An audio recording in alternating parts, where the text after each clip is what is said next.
Hi, my name is Calum Antell. Watch my interview on Hibernian TV.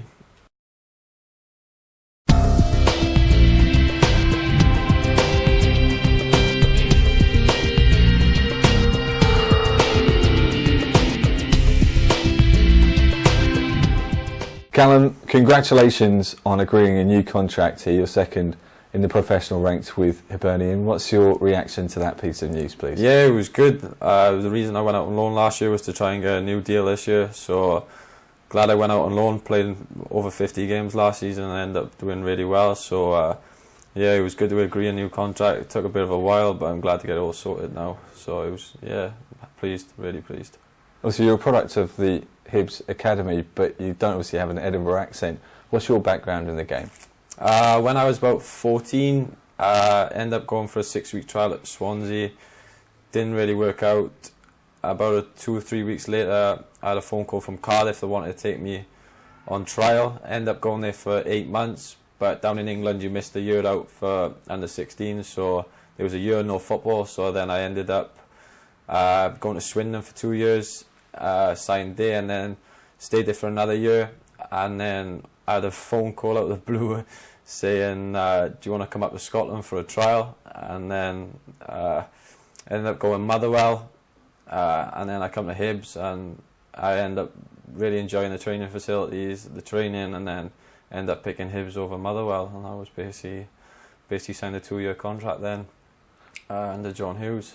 So Obviously, you're from Wales. Has it been difficult to relocate at such a young age up to Scotland, or had the move to Swindon already? Yeah, it did, to be fair. I lived with a family that took you, like a lodger, for 2 years, so it did settle me in a bit. The first year was pretty hard, so I was only 16 when I moved, and I didn't really know what to expect. So yeah, the first year was hard, but after that, then I don't miss home that much, to be fair. So I'm quite lucky. So, but I do miss the parents sometimes, but they come up quite often, so it's all good.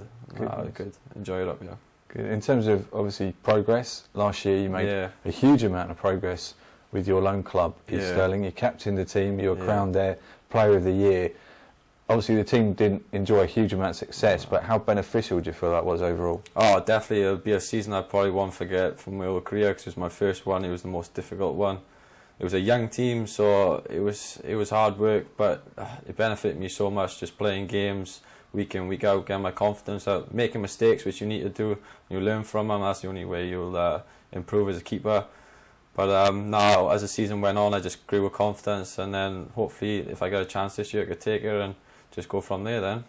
Is it sometimes difficult as a goalkeeper, because you can only field one goalkeeper at any given time, but also because the emphasis is always on experience, but as a youngster you don't have that experience? So do you feel that you're now in a far stronger position than perhaps you were 12 months ago? Definitely, especially, well, you need to get that game, like a season under your belt with games, and I think that's what I've done last season. I've learned from it, improved from it, and it's just basically, you just basically need to get a chance, and if you get a chance and take it, then you'll never know. But if you don't get given the chance, then you'll never find out how well you can play and what standard you can play at. So just hopefully get a chance this pre-season, and then just go from there, really.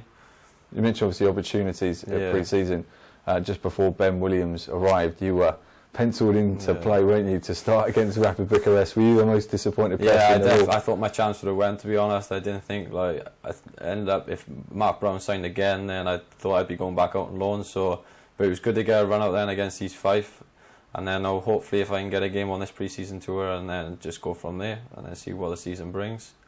Definitely. So, obviously, your background, you were capped at youth level by Wales as well. Tell us a bit more about that. Basically got a call up for a training camp in North Wales. Ended up playing against Everton for a trial game, and then we went away.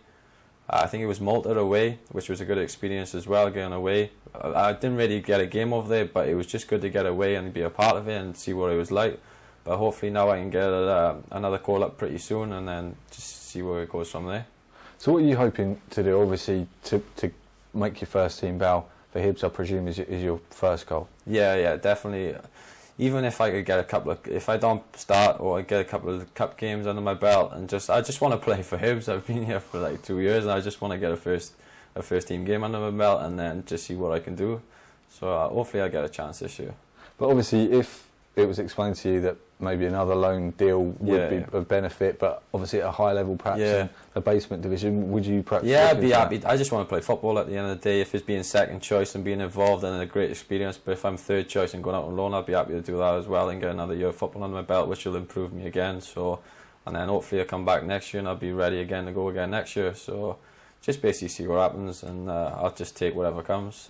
We talked obviously about the postponement of the Rapid Bucharest match, obviously cancelled because of bad weather. You must have been absolutely devastated though when Graham Stack got injured, and the fact that you weren't eligible to play in the cup final. That must have been that's probably what missed out my season last year. That would have topped my season off if I got played in that last game against Inverness, and then I got on the bench in that cup final. That would have been like a dream come true. Because, like you said, the derby final don't happen often, and even though the result didn't go the way we wanted to, but it was still been good to get involved. So I was pretty gutted, to be honest. I was gutted. Yeah. How many times have you been involved though with the first team squad in terms of travelling with them or being just? This is the first time. Well, I went to Peebles last year for a training. Well, we was there for 4 days, so we was down there. But this is my first ever proper away into a different country with the first team. So I just want to take it all in and then get the experience off it, and hopefully more will come, more in my career. So. Yeah. So you're rooming with Big Ben as well. How's that going? Because he's obviously got a wealth of experience. He's still only 29, so he's only sort of 10 years older than you, but he's played 300 times. Just listen to his stories about being at Man United and the keepers he trained with, Bosnich, Bartes, Carroll. There's some frightening stories in there as well. And he's, like you said, he's played over 300 league games as well. So any training methods I'll pick off him this year, and it'll all help me in the future. So I'll be looking forward to learning off him this year and see if I can better my game. Earlier in the week we spoke to Scott Thompson. What would you say are his great strengths as a coach? Because you obviously work with him every day. Yeah, he's really good. He works you really hard, to be fair, and he works on your weaknesses as well. So he's really good communicator as well. You can go and talk to him about anything, and if you need anything, he'll help you out all the time. So he's always there for you, which is really good, I think, as a goalkeeping coach. Because if you've got any problems, you really go to him and he'll sort everything out for you. So he's a really good goalkeeping coach.